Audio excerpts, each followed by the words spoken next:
Podcast. Hello, welcome to our webinar today. My name is Laura Doering. I will be your host, and today's topic is, drumroll please, it's not all talk, 6 steps to loving communication with your bird and other animals. And I am very happy and excited to present the guests today. We have Christine Davis and Dr. Ted Lafeber. Hi guys, I am so excited to have you on. And if you remember, I'm sure you guys know who these people are because they're the greatest couple I know on the planet Earth. Chris Davis was also the greatest mom ever. Yeah. Right back at, thank you, appreciate that. Just, you know, this is kind of a reunion for Chris and I in one way, because Chris was our heart-to-heart columnist for Bird Talk magazine. And that was probably the closest thing we had almost to a Dear Abby column, and for bird people, because there's so many questions that people have about their pet birds, and Chris was just great, the greatest advice, and I really enjoyed that column so much. So I'm going to go ahead, we're going to dive into this because I have a feeling that people are really going to want to hear from you guys, and also we might have some questions. I'm sure we're going to have some questions coming in. So just a reminder, if you do have a question, use the Q&A button, and not the chat button, but Q&A button. And also, you want to stay with us because I just found out that we have another giveaway today. So you guys want to stay tuned for that. Oh, there it is. Gourmet, the new launch. This is the new stuff that's coming out, I believe October 9th, or no, October 12th. Oh. October 12th. Monday. Wow. Okay. So, yeah. So Monday, that's like, what a great way to start your Birds Week, right? With a new flavored pellet. Here you go. All right. So here we go. I'm going to introduce you to Dr. Ted Lafeber and Chris Davis. Welcome. Take it away, guys. Should we jump to the PowerPoint? Yeah. Might as well. Okay. I'm going to go ahead and pop the PowerPoint on.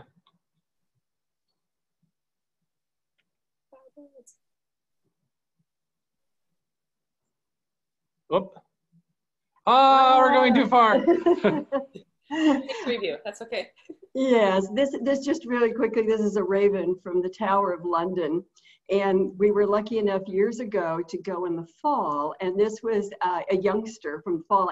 And all I had to do is just talk to him in some of the things I'd be teaching today. And this is what he was doing. He was just fluttering and just being a total baby, and he'd come up and go back, and he just like, it was so sweet. And he just turned into a big boo-boo just because I sat there and talked to him in the way that I'm going to be teaching today. Okay. And Chris, he wasn't an employee of the Tower of London. He was actually he was. I mean, he No, he wasn't a trained bird, but he was one of the guardians of the tower. Because their legend or their tradition is that as long as the ravens stay at the tower, as there are ravens in the tower and the kingdom will stand. And so they actually have a raven keeper there. But these were babies that were just flying around, you know, because that's where that's their home. And so they were just flying around, and they were ones that had been raised there. But there were no other people because it was in the fall, so there wasn't anyone. And so I just sat down and just started talking to one of the babies, and he came over and he was exhibiting more and more baby behavior because I was talking to him in a mommy voice. And it was adorable. You know, just this great big baby. And when I worked at Universal Studios in the Animal Actors Studio back then in the 70s, we had a raven named Tuffy. He was the one that was in The Omen and a bunch of other movies. And he was too tough for everybody to handle. But I would go down and I would talk to him, and I'd tell Tuffy how much I loved him and everything else and how beautiful he was. And he would just get all puffy, and he turned into a baby like this. And one day the main owner of the show, the trainer, Ray Berwick, who did all the movies, he stopped and he looked at me, and I had Tuffy's beak and I'm holding it here. Now Tuffy had made people bleed at almost every movie. And I was talking to Puffy, and his head was all Tuffy, and his head was all puffed up. And Ray walks by and he said, "Tuffy, you're embarrassing me," because he was such a tough. That's why he was named Tuffy. But it's a way of communicating where they feel your heart rather than just do this, do that. You're a trained animal. I was talking to him as one intelligent being to another and telling him how beautiful he was, because I'm crazy for all animals, and ravens have a really special spot in my heart. So anyway, so how do I make this go farther? Down? And this is our, the one, our daughter is the one on the left, or on the right, and our grand dogter is the one on the left, and they're both dressed up as Ewoks for last Thanksgiving, last Halloween. I'm gonna jump into the steps. You know, one of the things that we don't realize, especially now that we have mostly hand-fed babies, or at least birds that have been hatched in captivity and raised around people and understand our body language, is that there's still a lot of movements that are hardwired into a bird to avoid. And so quite frequently when I would go into people's homes, and I had been in over 2,000 homes working with people, that's not including my phone consultations that I used to do. And the thing is what I found was that a lot of times people were behaving in a way that the bird felt uncomfortable. Now, it wasn't just poking at them, which we all know is not the right thing. We thought this was a funny picture, but for this particular step. But the thing is that people don't realize that quite frequently, I just spoke with someone the other day that called because they were deeply concerned. They lived in New Hampshire, and there was a lot of plains, and then there were mountains, and they couldn't understand why their blue and gold macaw was beginning to give them problems. He was starting to feather pick. He was starting to become really offish and weird. And I asked them, she said, well, he's, by a big picture window. And I said, well, you guys go to work and stuff. She said, yeah. And I said, I'm sure there's predators, everything, flying by that window all day long. And he never knows what something's going to come up and maybe frighten him. And so I had her just cover part of the cage every day. So he had a privacy area, because birds are very visual. And this, for them, is a knee-jerk reaction. Even if it's a hand-fed baby, it's hardwired because it saves their lives. And so if something's moving, if there's too much movement around them, they're going to react to that and not be receptive. They're not going to want to interact with you. They're going to be jumpy because they feel like they have to watch everything around, rather than really being a member of the family and being part of you. And so usually what I'll do is I recommend people just covering part of the cage, not all, just enough so the bird has a place on his perch to comfortably go and get visually out of a line of movement, even of people in the family that they love. One of the other things that I would find is if you had the bird right by a doorway and his cage was there, that would be the equivalent of me leaping from behind doors and going boo to him all day long. It keeps them on edge, and it makes them less receptive to actually interacting with you on an intelligent basis. What I want to teach you is not to teach them how to do things. I want to teach you how to have both of you and them, a relationship where you start to understand what they're telling you, even if they don't use their words. And then they understand what you're telling them. And you can actually have interaction verbally and body language wise with each other and have conversations.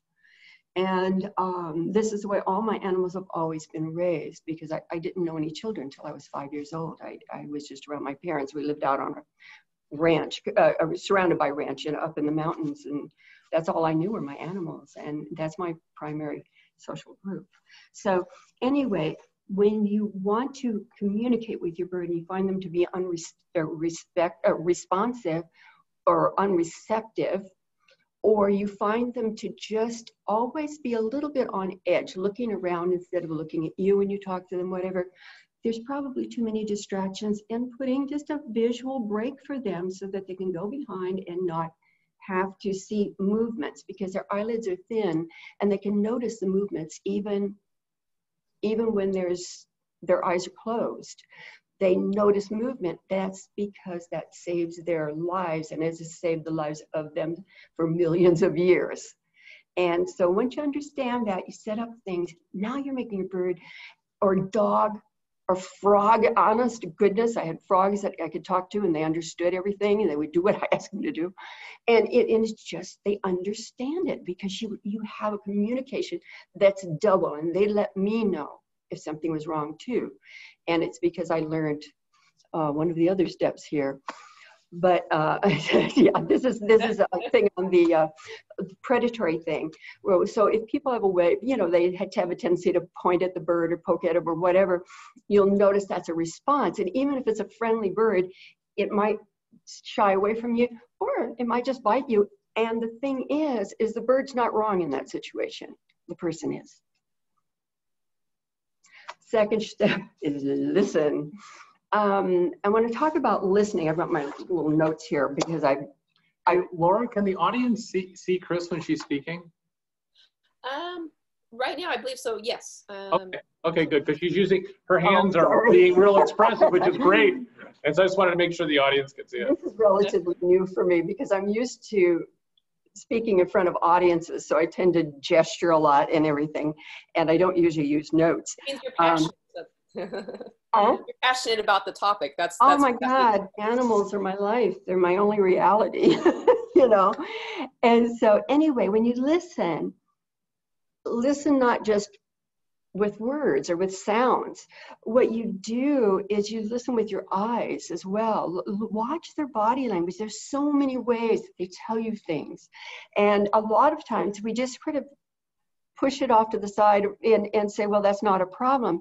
But the bird is telling you that it is a problem, and there's a way of addressing it. If they pick up on our emotions. People know this already, but I'm saying it here to validate it. I know that, you know, people don't realize how much they're into our emotions often.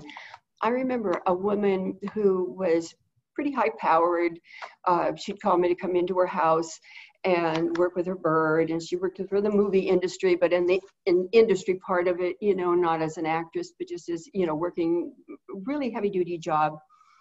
And I went in and I watched her bird, and the bird seemed just sort of twitchy and nervous. And I asked her, I said, what's going on? And well, my bird is doing this and this and this, which is what I always got, was the bird is doing this.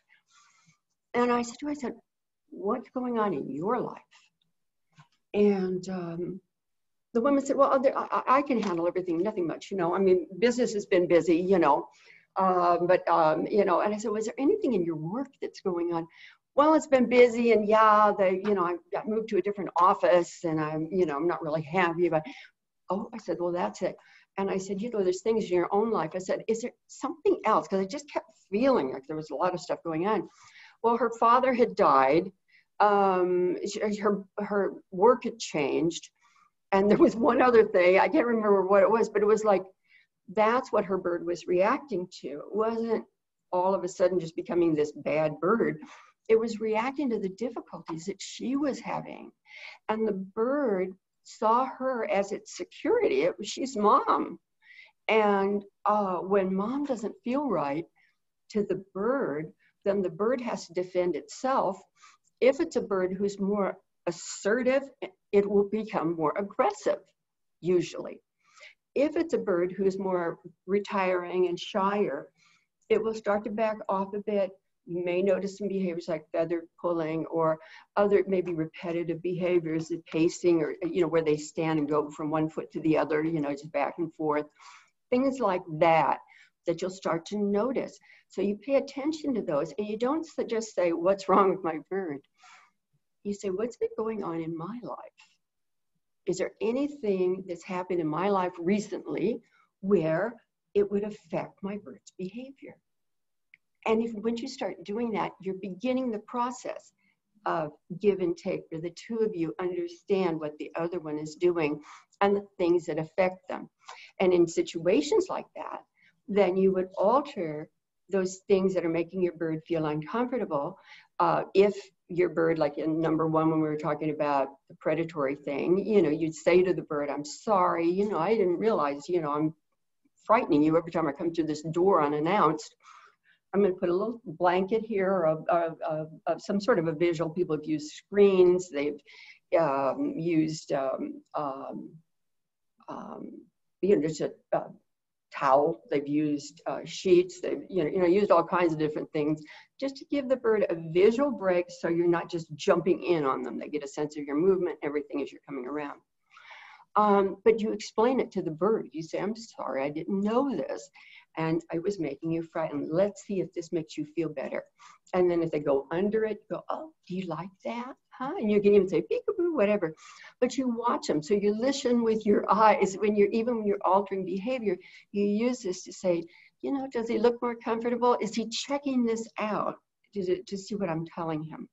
So listening goes far beyond with the ears and vocal communication.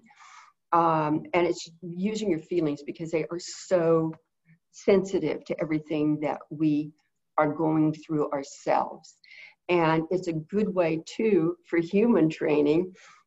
It's a good way for us to learn to steady ourselves in time, like now during the pandemic, whatever. But it is a good lesson for us to learn how to be calm through the worst of things and the most disruptive parts of our lives. But in doing so, we make the world so much better for our animal family members.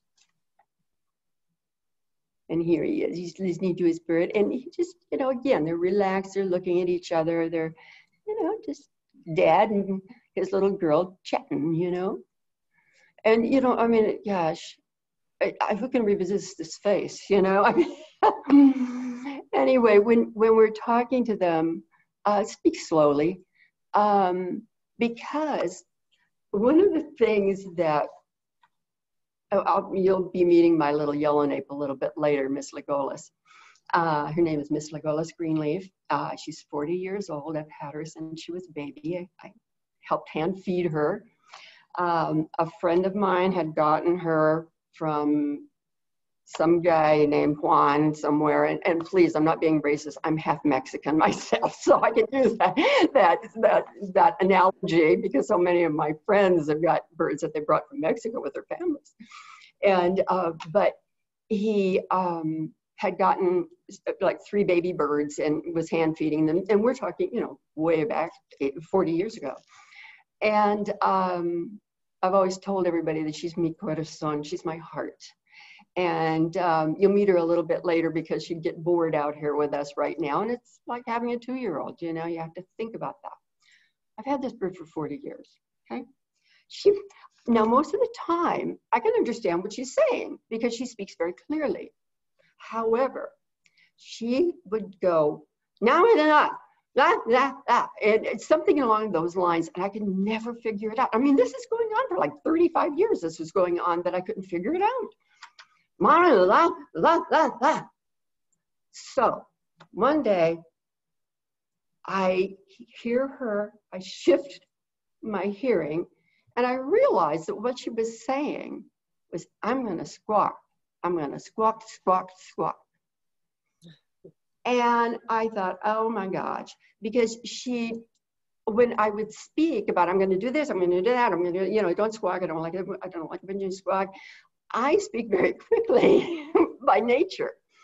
And so the times that I had taught her words and other words that she'd learned along the way, she was able to enunciate them clearly. But that's what I sounded like to her. I sounded like this, So, okay, to show you how this communication that I'm teaching is going to work, I said to her, you're going to, I guess all of a sudden I just realized, I said, oh my goodness, she just said, I'm going to squawk, squawk, squawk. That's what that thing is I've been trying to figure out for 35 years. So I said to her, you're going to squawk? And she said, yeah. And I said, I don't like it when you squawk. And she said, oh. And she was quiet until I went downstairs. She was upstairs. Until I went downstairs. And what do I hear when I'm downstairs? 3 squawks. She went squawk, squawk, squawk. So she was still going to squawk. So the point being is that she's a very clear with her speech. But the things where I tend to speak very quickly, and this was something that started 40 years ago, and so for her, that's how I sounded. Like, no, I don't want you to squawk, I don't know, and she would just put it all together and kind of compress it. Also, when you speak, if you can pitch your voice higher. That's part of my problem. I tend to have a lowered voice. And so, but if you can pitch your voice higher, when you're talking to them about something, they will be able to enunciate more clearly if they are talkers. If they're not talkers, they'll be able to understand more clearly what you're telling them. So, you know, and it's just like speaking to the kids when they were little, you know, do you want, you know, you don't say, do you want to go outside? Do you want to go outside? Let's go outside.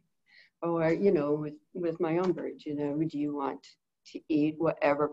You know, let's, you know, okay, what would you like? And I've taught them, you know, they learned yes and no, which is one of the things I always like to teach them, and they say yes or no. But they might not say it with their voices. They might say it visually, and that's one of the things, again, I'm going to be coming up with here, little blue friends. This is an example of, again, using interactions to actually have a true relationship with your bird. I've been going through medical issues, and Legolas had a stroke when we brought her out here to California because of my health issues.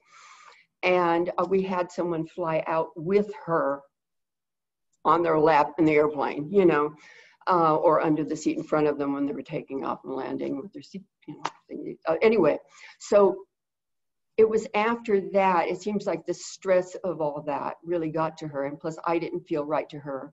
I was on chemo, everything else, you know, and my body was, I'd been through surgery, everything else. And I had, you know, so she didn't know what to do. And this was like about 5 years ago now, or 4 years ago, I guess. And what happened was she had a stroke. She had a mild stroke. And so now I had to give her medicine regularly. And I'd say I must have wrestled with her with this medicine for over a year, because you know, I wasn't feeling well myself. I'm going through my own stuff. And I would, you know, I'd say, oh, come on. And, you know, I'd have to do all this wrestling around.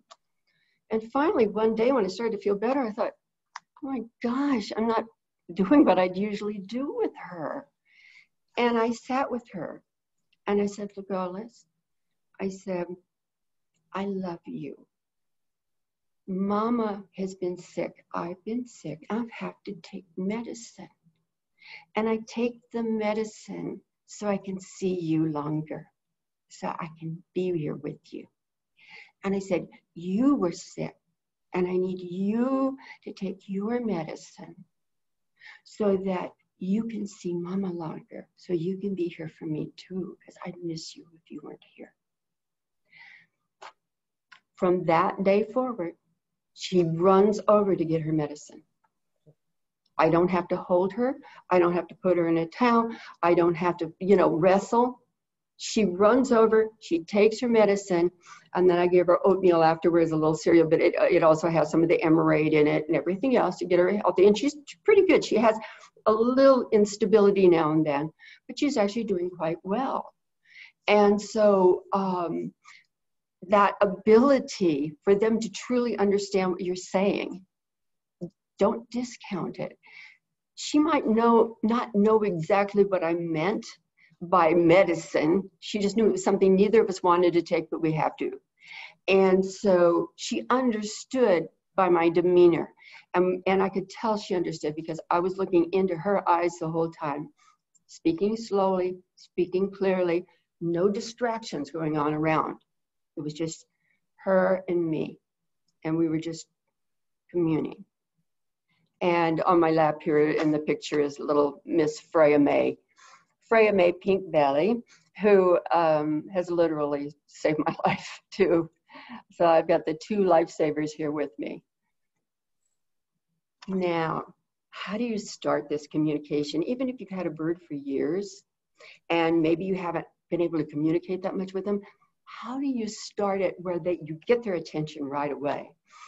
Besides leaping up from somewhere they don't know and yelling. But you tell them they're beautiful.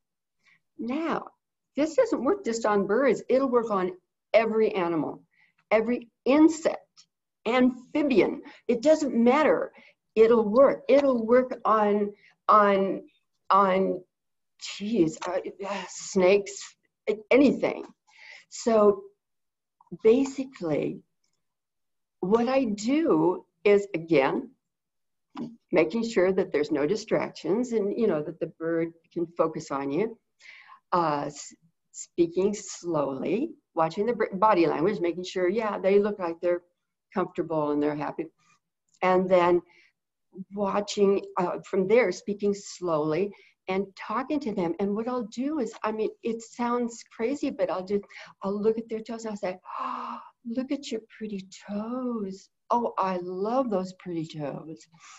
And it's interesting because even if you have a bird that usually doesn't want you to touch the feet or this or that, you can point to the toe and then you can also put your finger on the toe. And they might do that for a moment. You go, oh, that's a pretty toe. And you can do that. And they start to learn their body parts, which is good. Because if you want to say, like Legolas, you'll see today, she needs a grooming. I haven't been able to do it lately. And so she's going to be groomed next week. But I wanted to see her anyway because, you know, like my hair isn't quite great either. So anyway, but the thing is she knows her pretty beak. She knows, and I'll tell them, like, if they pick up something, a toy, oh, are you holding that toy? You picked up that toy in your cute little foot. Are you holding that toy, you know, in your little beak? Oh, I love your beak. It is so pretty. Look at your beautiful eyes. Look at those feathers. I love your, those feathers are the prettiest feathers. This works.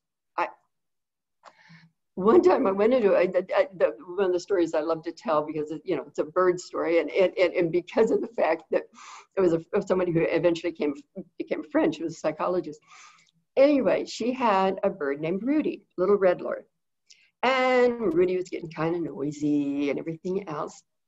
And so, but he was okay with strangers, you know, but it was the noise that was the problem. So I walked up to Rudy and I could tell, you know, he's kind of used to be kind of the boss of the house, you know. And I looked at him and I said, oh, Rudy. He did have the longest eyelashes I've ever seen on a Red Lord Amazon. So I said, oh, Rudy, you've got the most beautiful eyelashes that I've ever seen. Now, how does a bird know the difference between an eyelash and an eye? You know, but this is what I started to say to him. And I told him that he had beautiful eyelashes and beautiful eyes, and he was such a pretty boy, and telling him all these things. So then I go over and I sit down with the owner. I started taking notes and chatting with her, and while I'm writing, I'm looking down at my notes and I'm writing. And she said, oh, Rudy. And I said, what? And she said, I look over and Rudy, I take my glasses off. Rudy is over there doing this. He's going. Yeah.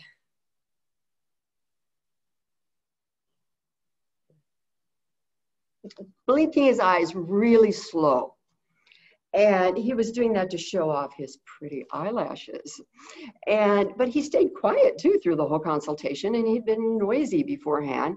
So it's if you tell every animal, I mean, it can be a lizard, it can be anything. They love to be told they're beautiful. And you just find some part on them. I remember being in Hawaii one time, and there was obviously a bird that had like beak and feather disease. You know, it was a little cockatoo, little goffins. And it was in a pet store. And this is before anybody knew about, you know, beak and feather disease. Nobody knew why the birds were going bald. This was in the 70s. And I remember being in Hawaii and seeing this cockatoo, and he had one tail feather. And so I told him how pretty he was, how pretty his feather was. He started preening the feather. He started stretching his little bare wings out. It was his whole demeanor changed. And they called him, he had some name like ugly or something, which made me feel bad. So that's why I said this to him, and his whole demeanor changed. He'd been sitting there just kind of like, everybody pays attention to all the birds with the feathers, and then they ridicule him. And I'm going to tell him he's beautiful. And when I did that, he got so happy, and he just got really animated. And the man with the story said, you know, he likes you. And I said, well, he likes me because I told him he's pretty. And I said, and I mean it, you know, I mean, he's a beautiful soul, no matter what he is on the outside. And, you know, and he can feel that, he knows that, but it made him receptive to me. And at that point, if he had been my bird, of course, then I would be able to shift our relationship where we understand each other a bit more. And one of the things too is that I forgot to mention when I was talking about listening, this goes along with that listening. And that is where you watch their responses to things that you're saying to them. And when you do that, then that's when, oh, like, well, Ted, I had a little Timnagray named Atu. And Ted was asking Atu to do something, and Atu would go like that. And I didn't know what was going on. I can't remember whether he wanted to move the cage or something. And I walked out, and he says, I'm going to move your cage. And Atu was going. And I said, well, he's telling you no. He doesn't want you to move his cage with him inside of it. And he, what? You know? And I said, no, that's how he says no. He flips his head. And that's a no for him. This is where, again, when you tell them they're beautiful, something else happens between you and them. You both change, not just the bird or your dog or your cat or your iguana. Oh my God, iguanas are really smart. I had one. I've had two actually in my life, and I love them. But they understand. I had a pet possum named Matthew, and he was like a house cat. He was trained to a litter box, everything else, very affectionate. One day he started to walk into the bird room, and I just said to him, Matthew, honey, the birds don't like you to be in there with them, because they didn't, because he moves odd, you know. And he made a U-turn and came back. And that's the way I said it. I didn't yell, say, Matthew, no. I said, Matthew, the birds don't like when you're in there. And he just turned around and came out. Laura. Yes. How are we doing time-wise? Oh, yeah. We're good. Well, we're about halfway through, so. Okay, so what time do we need to kind of finish the whole PowerPoint thing? I think 1 o'clock is our typical end time, so we got about 30 minutes. Okay, so should we go about 15 minutes longer to leave for questions, or 20 minutes longer? How do we want to do this? 15 minutes, 20. That's fine. Whatever pace Okay. you think, but yeah, Okay. I think. So anyway, telling them that they're beautiful, it just makes them totally receptive, and it doesn't seem to matter whether they understand the words or not. And which goes into the next thing here, that my first bird is a cockatiel. I love cockatiels. I just love them, and he changed my life, you know. And of course the scarlets. Create a mental image in your mind. There's a reason for that. Whether or not you believe in like telepathy or anything is irrelevant. Working with animals my entire life, I'm finally beginning to see science coming around and realizing the things that I always knew, with animals being my primary social group, as far as a peer group from childhood. They pick up things on a different level. I think that science will eventually be able to prove this. I think it's just we haven't been able to do that yet. Nobody's put the money and time into it. But you can call it telepathy, you can do whatever you want, but it shifts something in them. I remember I had a client one day who called me. I had gone to teach him how to tame his bird, because that's how I started, was teaching people humane taming methods. And the bird was coming on beautifully. It was a great big old Moluccan cockatoo. I have to take a drink of water. Anyway, it was a Moluccan cockatoo. Great big guy. Wild. I mean, this is a wild animal. A lot of people have not ever been around a really wild parrot. And because we have now like 2 generations of people that have had hand pets. But the thing is that this bird, I could tell he was going to come around pretty well. I mean, at first he was afraid, and then once I showed him, he was like, oh, okay, you just want to be my friend. And I was doing this with the ways that I used. And I told the man to continue. I said, keep the sessions short.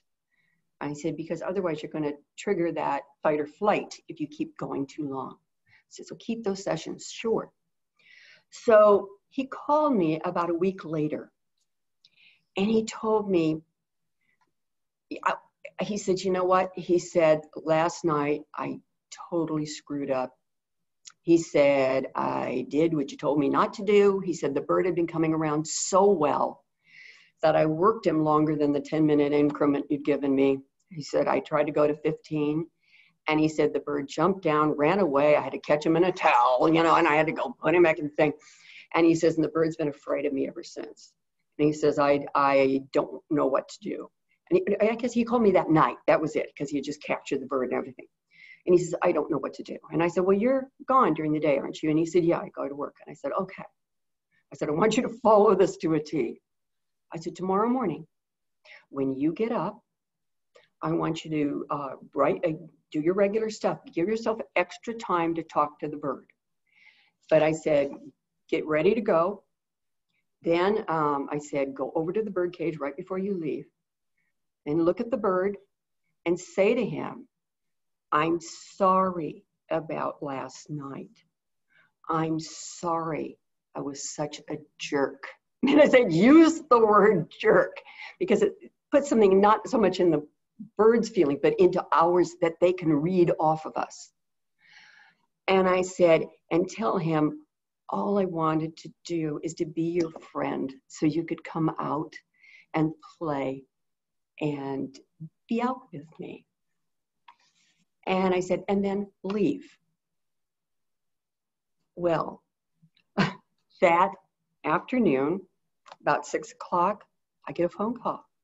In the background, I hear happy cockatoo sounds. You know, just, and I said, oh my gosh. I said, what happened? I said, he sounds so happy. And he said, Chris, I did exactly what you told me. I went to work. I was gone all day. He said, I came home. He said, I decided to, you know, just talk to him. He came right up to the door. He wanted out. He said, I opened the door. He came on my arm. I scratched his head.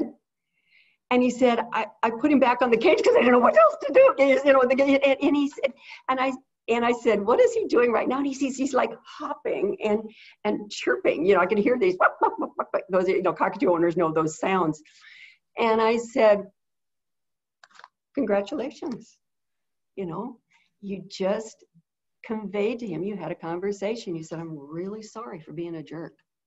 But I've seen this happen a lot, where the other story, this is probably the most important one, because it was so weird, because it was an absolutely wild blue and gold macaw. Some clients of mine had, they were sitting on the sofa, and they were here on the sofa facing like this way. I was facing the way I am right now on the computer, and the bird was facing me. And I had the bird on a short training perch that I used to use. And I always, whenever I'm around animals I don't know, especially if they're wild, it's a trainer's thing. We all do it. We hold our arms behind us, and so that we're looking forward and talking to them. And so we keep our arms tight to our sides. So the bird has, or any other animal, doesn't have any sign that we might be aggressive. And so I had put the bird out on this perch with a training stick, and I held the base of his tail. It was the way I used to work with him. And then I put him on this training perch and I put my hands behind me.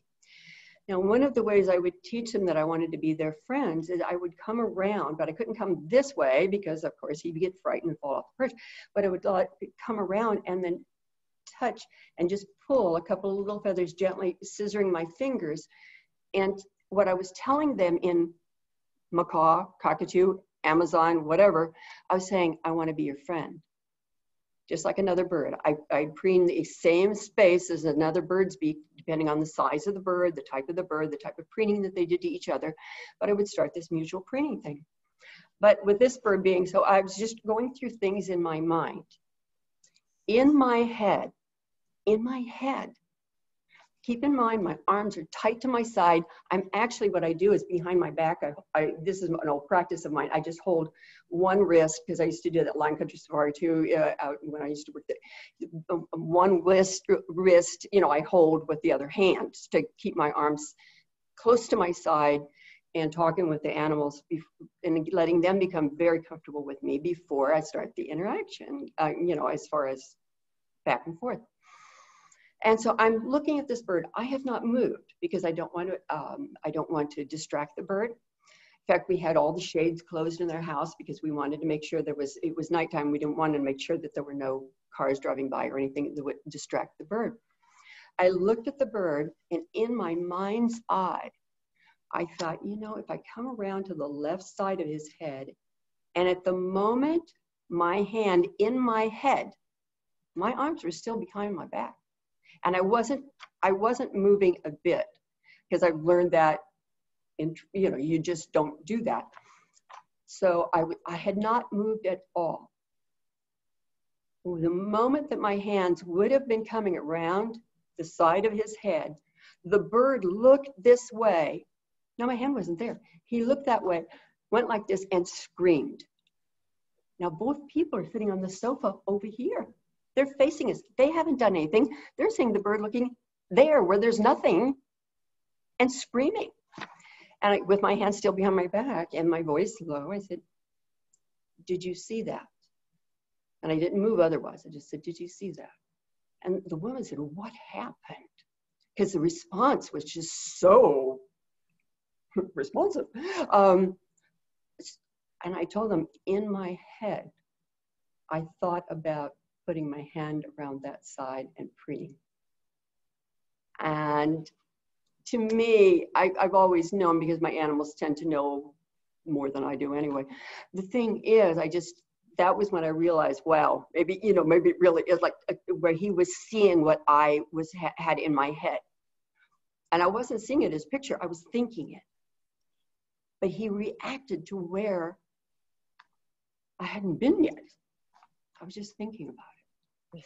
So I'll throw in an aside here. What was fun is Chris and my daughters, we'd go to Rainforest Cafe.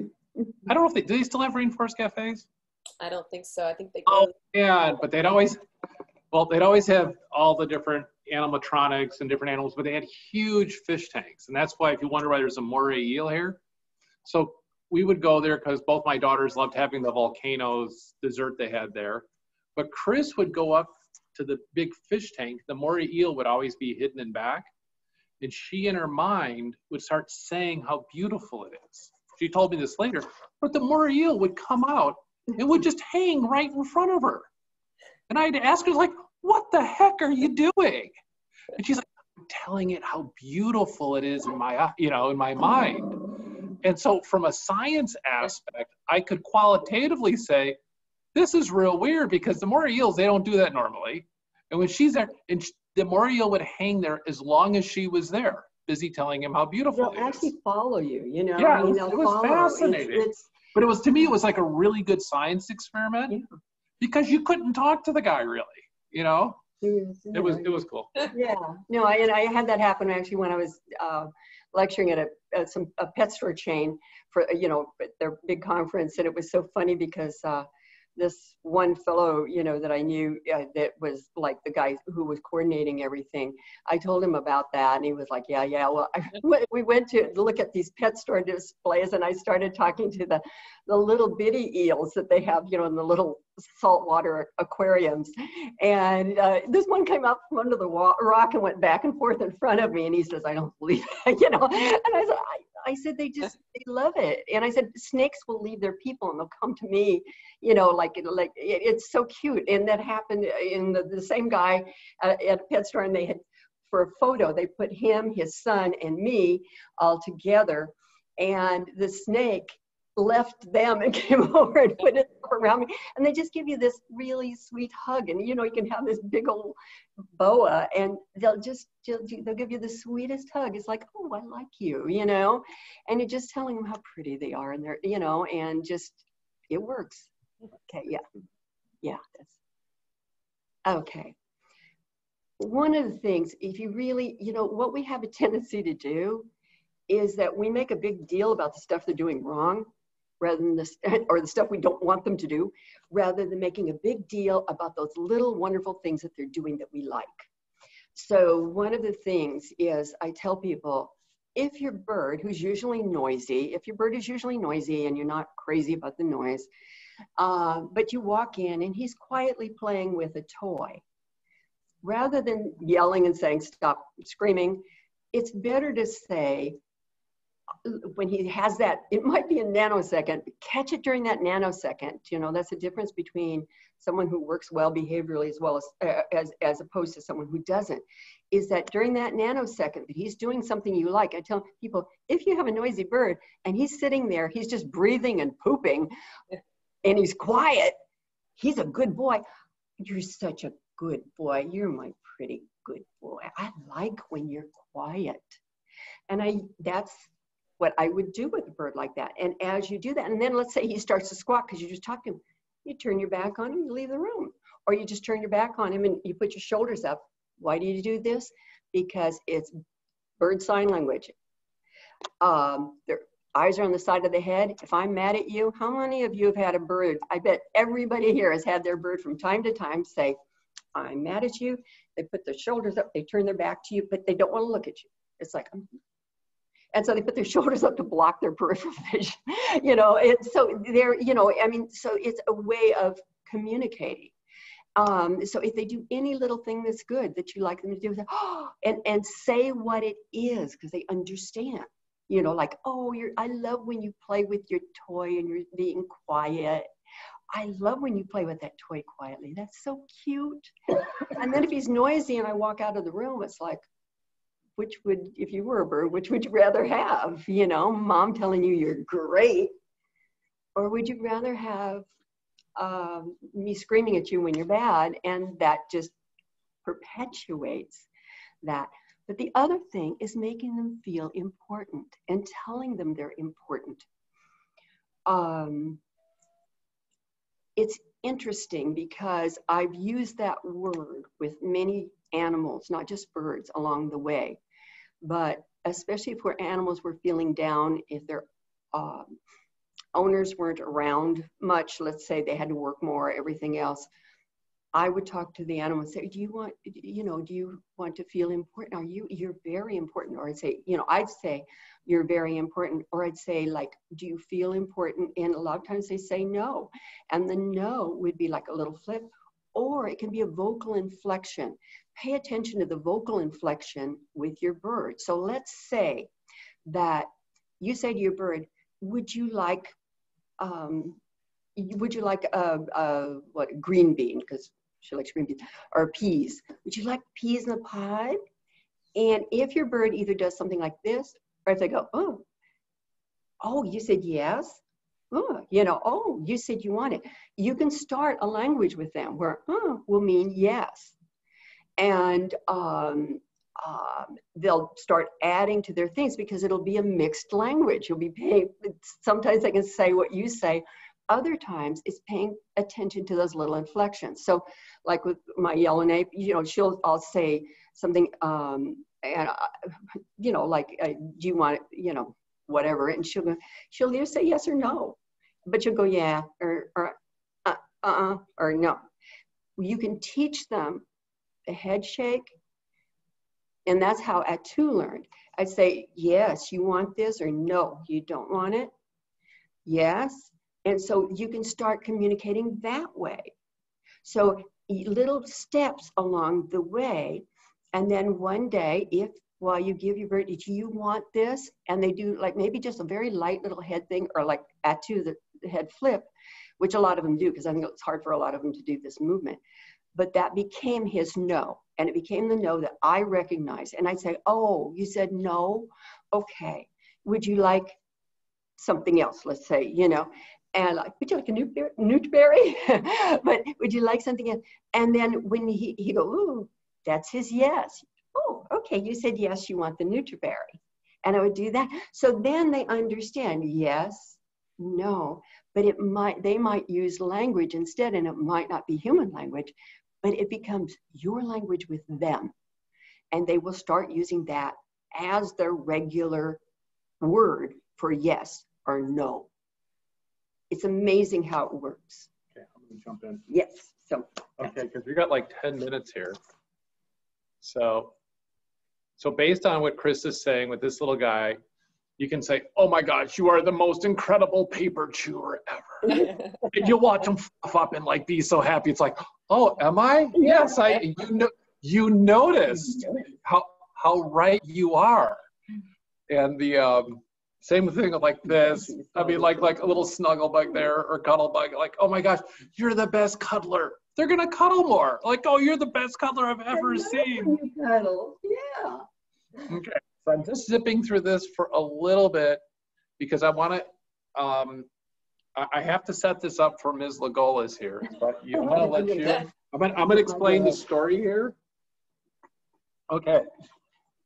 So I have to explain the story here to. Hang on here. So Chris, we bought a house out here in California, which is where I'm at right now, and we had a house in Illinois. And Chris came out here, she found out she had a lump in her lung, and we found out she had lung cancer. And I'm like, okay, that's it. We're just staying in California because it was a healthier place. So that was kind of an intense thing. She's doing much better now, but for about a year and a half, okay? Well, after a year and a half, we were able to start taking a look at bringing Legolas out here. Well, when Legolas got here, no. Let's okay. So when Legolas got here, she realized that I was the person who took her mom away for a year and a half. We flew her out. So she kind of thinks that I'm the Antichrist. Okay. And she hangs with Chris in her office. And when I go into Chris's office, do you know what she tells me? Bye. Okay. It's not like, oh, bye, like she says to other people when they leave Chris's office. It's bye. It's like, don't let the door down. Okay. So Ms. Legolas holds a grudge. She's convinced I'm the one who took mom away for a year and a half when she was sick. And so I'm pretty much evil. Okay. So I'm going to leave right now, which is why I'm explaining the story so Chris can sit down with Ms. Legolas, in part because I want to keep my lips. Appreciate that honesty.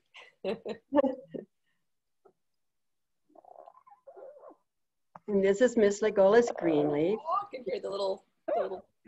Aren't you, my girl? She doesn't like the computer either, so she's kind of going, oops, I'm not crazy about the computer. Can you go cuddle with mommy? Adorable. Anyway, her little nails are a bit long and her beak's a bit long. And I just got it finally a new Dremel, so she's going to be jazzed up. I decided, well, should I show her because she hasn't been groomed in a month or two? And I thought, well, I'll go ahead. But she's an amazing companion, and she understands everything. One day, my friend Beth was here helping clean her cage and stuff because I was, recovering from surgery. And she was under her papers, and I said, Beth, watch this. Because usually when she's under her papers, I'll go, oh no, her name is Legolas, and Miss Legolas Greenleaf. And I say, oh no, where's Legolas? I don't know where she is. Oh, I'm so sad. And so usually then she'll pop her head up and I'll say, oh, there she is. I tried this, nothing was working. She'd just get under there and she'd start giggling and start fluttering the papers around and she wouldn't say anything. Or, she wouldn't come out. She would just stay under and was muttering and laughing and whatever, said something. So finally, after a few minutes, it was like, oh, well, fine, this isn't gonna work. So I said, okay. I said, Beth, I'm so sad. Legolas, I don't know where she is. I'm so sad. I think I'm gonna go eat some chocolate. And from under the papers, I hear, good idea. So she was giving me her opinion of my decision, and she thought it was a really good idea that I was going to go have chocolate because she wasn't going to come out from under the papers. Oh. Anyway, so that's my little girl. Nice. Hey, so Chris, I have a question for you. This is one that we get fairly often at Bird Talk. You might remember this question, but it's about getting over the big bad bite. So Getting over the what? The big bad bite. Oh, yeah. So I'll give you just a really quick scenario of my experience. Cleaning around my Amazon's cage. You know, I'm in a hurry. I'm trying to get the bird room cleaned up real quick. And my bird is on top of the cage. And I'm sweeping around, and then the next thing I know, I have a searing pain on the top of my shoulder. Okay. And my Amazon gave me a nip. And then, you know, Amazons, they have that chuckle. So, not only did I get the bite, but then I got the follow-up laugh. Yes. Yeah, like the ha ha ha ha. So my first instinct is, oh my gosh, how could you? So how does someone get over that initial like thought of being just like emotionally hurt because your bird just, you know, hit you? And then also going forward, how do you get over being afraid of getting bit again? You know what I mean? Like the immediate and then like the after effect. Well, the first thing again is that, you know, listening not just with your ears, but it could be that the bird has taken the outside of the cage as being its territory. So then you're kind of triggering that natural behavior of I'm defending my territory. And when you're moving quickly also, as we often do when we're cleaning, because especially if you have more than one bird, if you've got kids or, you know, whatever else, or a job, you know, I mean, it's where you don't have all day to sit there and clean. So a lot of times we'll be moving very quickly. And so that will trigger, it's like flipping a switch, you know, it'll trigger a natural response. And so you have to see whether it's that or something else going on. So if it's that response, then I've never liked them owning the outside of their cage. I've always said the outside of the cage is mine, inside is theirs, and a play perch or whatever is theirs too, but it's also mine. It's our shared, you know, it's where I put them, or I bring them out and hold them or whatever, but that's what we do. And so in a situation like that, you're going to be a combination of hurt and angry because it hurts and you're upset. And then, but a lot of times what I've seen, you know, is the bird is not apologetic about it at all. And that's because, again, we're triggering a natural behavior. And we're looking at the world from the bird's point of view. That's what we have to look at, is what is he thinking at the time, or what is he not even thinking, but reacting to. So in a situation like that, if he owns the outside of the cage, you're going to have a higher percentage of people getting bitten in a situation like that. If they have a more assertive bird, like an Amazon, chances of being bitten are increased in a situation like that. So that's where we have to own whatever it is that we've done to create part of that behavior. And that kind of helps the hurt feeling part, because you think, well, you know, there've been plenty of times where I've gotten nipped or whatever, and I thought, you know, that was my fault. I came in, I was in a hurry, getting ready to leave, go pick up the bird's going, what? Didn't even know I was going to come in, you know, that type of thing. So now I'm going, oh, we've got to go, come on, I've got to put you in your cage, you know, and that just is such a habit now that I do it automatically. So look at first what might have triggered that. Or if you have, like I said, if there's no visual space for the bird or whatever, and it bites at you, was there traffic going by and you happen to have a window that's on a traffic side, or was there a bird going by, another bird going by, or did a person just walk by outside your window, or, you know, it can be a million things. It can be a predator out there of some sort, and they could be reacting to that. But what you do then is you start a whole kind of different way of interacting, where you take over. The inside of the cage is theirs, outside is yours. And so, like, let's say you're going to go in to get your bird, and it usually comes out just fine, and he says he doesn't want to come out. Then what you do is you say, oh, you don't want to come out? Okay, I'll ask you again a little bit later, and you shut the door, you know, and then that way he understands that you're going to respect it, because a lot of times we push him a bit with it, you know, no, you got to come out, and the bird doesn't want to come out. You don't necessarily know. That's why you have to look around, and you have to listen with your eyes and your ears and see what's going on. To get over it, I think it's just, again, apologizing, especially if you did something that created that, and saying, I'm sorry, I didn't mean to do that. You know, there have been times that she's lashed out at me, you know, and I mean, you know what a cuddle bug she is. And yet, you know, she'll lash out at me, and it'll be because I wasn't thinking, or I backed into her cage or something that surprised both of us, you know, and I said, oops, I'm sorry. And she knows now, because of the communication that we have, she knows that if I say, I'm sorry, that I understand I've caught what I did wrong. I've apologized for it. So there's no bites. Yeah. Oh, mom made a mistake. She might make a lunge movement like, hey, I don't like, and see what she's saying. I don't like that. So look at that first. And then establish ground rules for where it's the bird's territory and where it's yours. And the inside of the cage, I always give it to them. And then the outside of the cage is mine. And if they have a cage that's tall, I usually recommend a perch where the top of their head comes around heart level. And that being their area that's the mutual area. So that when you're cleaning the cage, take the bird out, put him on there, give him some goodies to eat, whatever, while you're cleaning his cage. Save the biggest goodie for when you have to put him back in if you're having to go to work right away, you know, or something like that. And then he goes, oh boy, you know, I get this when mom's leaving. Can you hurry up and leave, mom, so I can have my treat? You know, that type of thing. So, and then your own feelings, you know, it's just, I think when I've talked to people about it, in most cases, they begin to understand, oh, yeah, I have let him think this is his. And that's how he behaves. So now I've got to shift. And when you do that, you know, you might be begrudging for a while, but then they become so nice afterwards as, you know, as they learn to understand, okay, the ground rules. Yeah. That then you know, we love them so much that takes over, and it's like, okay, you know, it's like your kids, you know. Try not to take it personally, right? It's yeah. Okay. That's good. We have if you don't mind, I mean, I know that we're a little over time, or we're out of time, but I have a couple. I mean, if you, we can either you know, maybe do another webinar, come back and do a Q&A session, or if you have time now, it's whatever you guys. Okay, Ted, what did you want? It's your choice. Do you want to take questions right now? If people have questions right now, do they, or? Oh yeah.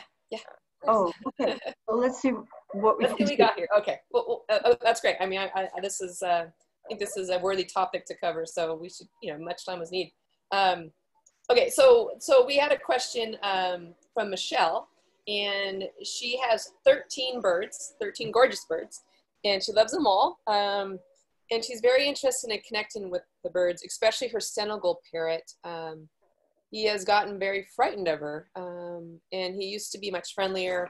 And she says, I honestly do not understand why he's gotten so skittish and terrified. I did not do anything to frighten him. I have different cages, 2 canaries, 1 parrot, 2 lovebirds, 4 parakeets, 2 cockatiels, and 2 doves. He's the only one that is by himself, and I'm terrified of getting bitten by him. I used to be able to pet his head, and he loves it. Now I cannot trust him not to bite me. He's surrounded by my other birds, so he has company. So she wants to know if she did something wrong or not enough. Okay, what I usually see, and this is what I would do when I would go into people's homes, and I would watch what was going on, and how the bird was reacting to the different people within the home, and to the different birds if there were multiple birds. When you have a multiple bird situation, a lot of times what you have is a lot of territorial stuff going on. It's like 2 gangs flashing each other, you know. I mean, you'll end up there, you know, with eyes going and things going on and posturing and all this. And it can get to the point where the bird begins to feel just, they don't want to come out. They don't want to do it. They just like, no, don't, you know, there's too much going on out there. This is why I like the visual break, where I was saying you cover one side where the bird can actually go under the covers. It has to be somewhere, not under the covers like inside the cage, but I mean inside the cage with the covers on the outside of the cage, you know, where they have a little spot. And I usually have people do this much of the end of the perch for a large bird, like this much for a smaller one, and just put, you know, like a little cloth down over the end. And make sure it's something you don't mind having look like Swiss cheese eventually.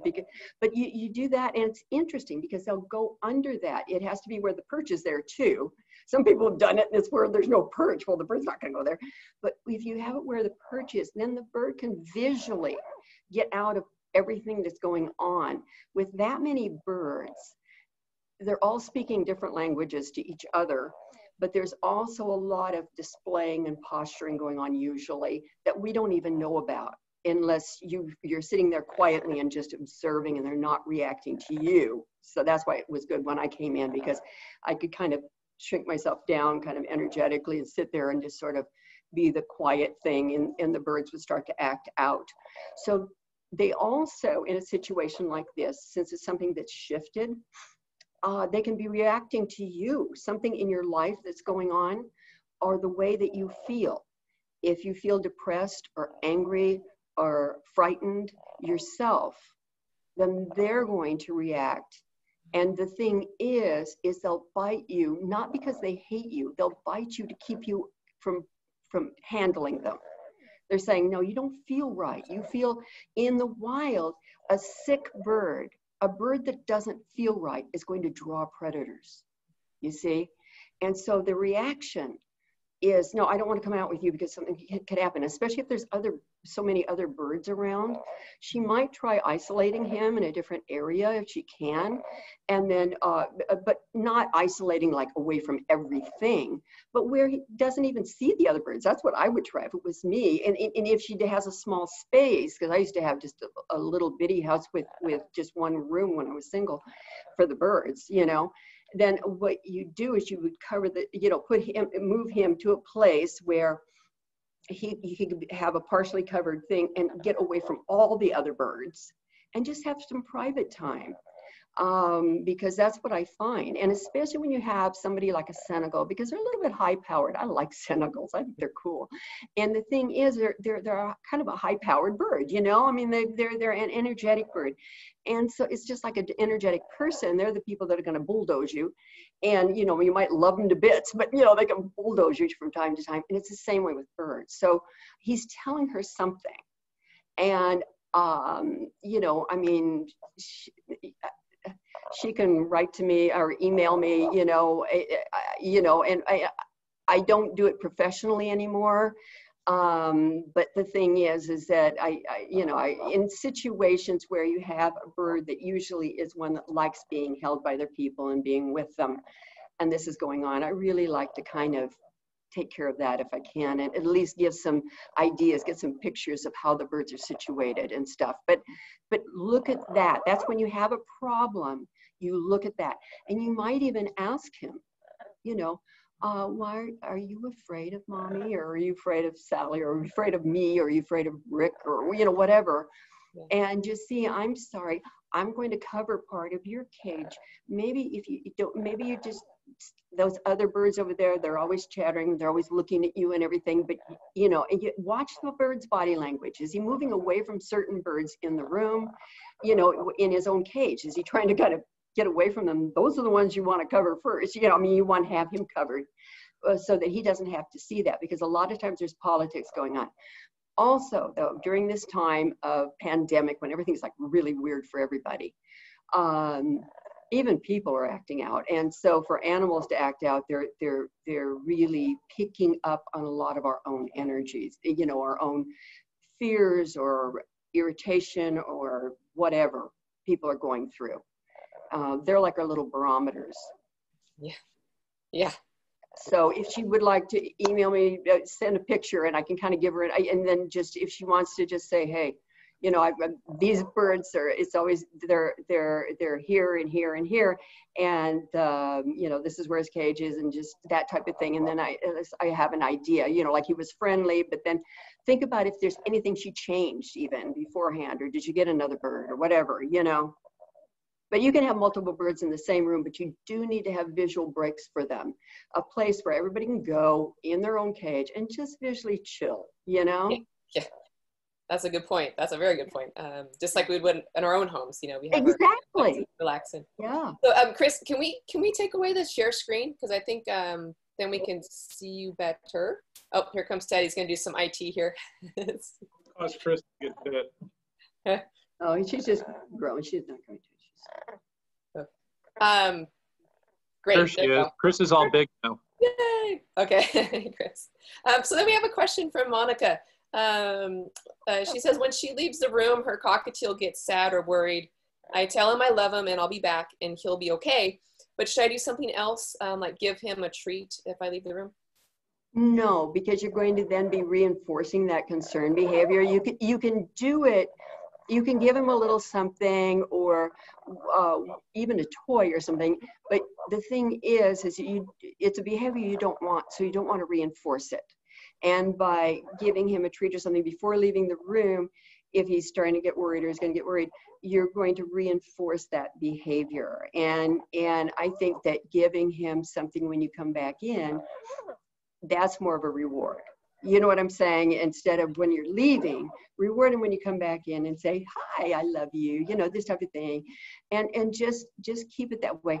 Again, this partial covering thing helps a lot of times. Look around and make sure the bird's not like in where he can look out a window and just have expanse there, or have people moving by or anything without that visual break. I find that birds are more concerned about their own safety because they're in a cage. And often we have that cage exposed, like right in front of a window or something. And if you can cover part of it where he can just get out of that window view, a lot of times they're not worried anymore. I don't mean like that immediately, because it's like, that's all I wanted. I just didn't want to have all this movement going around and not knowing I was safe. And they can just, it's a visual break because they react visually before they do physically. You know, it's a knee jerk. Nice. Okay. And then Eileen asks, I have a conure, and 2 or 3 years ago, I had a severe accident. He stayed with a friend for a year while I was in rehab. Now that I am home, the bird can't seem to adjust to me being in a wheelchair. Any suggestions? Oh, now that's where I'd use treats and things like that. I would also, I'd probably, you know, I had to be in a wheelchair for a while, so I understand getting them used to it, you know. And so I would make the wheelchair, being in the wheelchair, I would make that like a, you know, a reward thing. You know, if you're going to wheel up to the bird, you know, give him a little treat, tell him you love him, wheel back, you know, and just kind of wheel and say, you know, and just kind of like, ooh, this is this is what I did, you know. It's just like, all right, I got a chair here, you know, I'm just moving around. It's just moving. It's just a chair that moves. And then what happens is that by giving him a little treat while you're in the chair, if he'll allow that, if he'll come up and get it, then it becomes less, I mean, just from my own experience with that, I think it's very threatening to them, a wheelchair, because it's not like anything else in their house. But I have a lot of clients that have been in wheelchairs the whole time, so they can get used to it. It's just that he doesn't understand why this person is different now, you know, and he doesn't understand it. So that's where we use, you know, while they're in the wheelchair, they give a treat or whatever, and then they can back off from it, you know, and then go back. I would give treats always from the wheelchair, wheeling forward and back. So, and then also then if you're going to watch TV or something or read, I would make sure that my chair was next to the bird as I was watching TV or read. So next to the cage. So he gets to see that this is, and then I would explain to him, this is the way that I have to be right now because my legs don't work or my body doesn't work or I had surgery or whatever. And this is, you know, it's okay. I have to do this because my legs don't work or I can't walk. And that's what I did with everybody. And it got to the point where my, you know, my little princess here, she would see the wheelchair and she thought it was the best thing since sliced bread. You know, it was like, wow. And so she, you know, if we were going to go somewhere, she was crazy for it. But the thing is it's right now, the bird just doesn't understand what it is. And if you explain to him that that if the owner explains that he or she has to do this, and they wish they didn't have to, but they do have to do it, and they don't want it to frighten the bird, and talking very slowly like that, and looking into their eyes while you're talking, I don't want it to frighten you, and it's just, I can't walk regularly. Remember, I was wrestling with this bird forever because of her meds until I just sat down and told her, You know, I can't, we want to stay alive for each other, you know? So that's the talk to have with it and see how that works, but give treats from there. And then also sitting, watching TV, reading on the computer, whatever, set it up so the cage is next to you. So he can just see it as becoming like your new legs or whatever, you know, new transport system. Okay, that's a good insight. And then I had, sorry. Chris's energy monitor. We probably need to stop questions about here. Okay, and gosh, you know what? That's because we also have our winner, right? We have announced our giveaway. So let's see. Well, while that's going on, and I guess so. Just like last week, if you tuned in today, we also have a discounted code going out to you, a coupon code that will be emailed to you. So check your inbox for that. And same coupon as last week. Same coupon as last week. Okay. Yeah, so there you go. Like, the code doesn't start working until Monday. So everyone should start redeeming on Monday, October 12th. I think so, Yummy 25. All right. So check your inbox. Just make sure check your inbox. It should be coming, and then redeem it on Monday. So then, okay. So here's our winner for today. It is Tina Miller. Congratulations. Tina. Yes. Okay. They get 4 pounds of tropical fruit flavor pellets of their choice. Nice. That is awesome. Okay. Wow. So there you go. That's going to be some bird's going to be happy next week.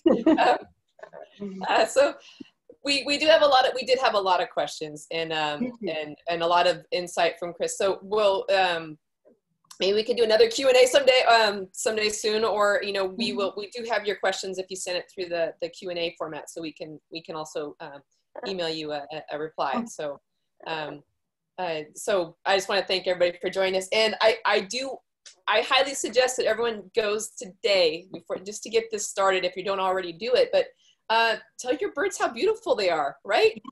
Yes. Pretty eyes, pretty toe, pretty feathers, point to the different things because they'll learn their body parts. And then you say, I have to trim your beak, or I have to do this. They know the body parts. You know, it'd be fun is if people did that and then they sent us video of their That'd be wonderful. Watch them changing. Yeah. It's really, it's amazing how it works. It changes their lives. You know, it really does. So so everyone go out and do that. Start that today if you don't already do that. Can I just say, I want to thank everybody who showed up. I was very nervous about this because I haven't done any public speaking in quite a while, you know, and so I just want to thank you all. And I want to thank you all too for caring for your animals, not just your birds, but all of them. That's the one constant in our lives, you know, is that we love them and they know we love them and they love us back. And, you know, so thank you all for showing up and giving us an hour out of your day. I'm deeply, deeply grateful because I was hoping that people would show up. Oh my goodness. I've seen a flood of comments come in saying you were great. Thank you so much. So I think the love is mutual here. Thanks. Take care. Oh, so wonderful. And just a quick reminder that next Friday, we are going to be covering the topic of what should I feed nutritionally balanced diets and are for the birds. And this is going to be presented by Dr. Kara Burns, and she will cover how nutrition affects your bird inside and out. So tune in next Friday for another great webinar. Again, thank you. It seems to be together. Thank awesome. you, Laura. So, and thank you everybody who participated. I'm deeply grateful, and I hope you all learned something or just put something in your head to think about. Great. Okay, some good takeaways. So with that, everyone have a great weekend. All the best to you and your flock. Until next time, take care. Bye. Thank you, guys. Bye.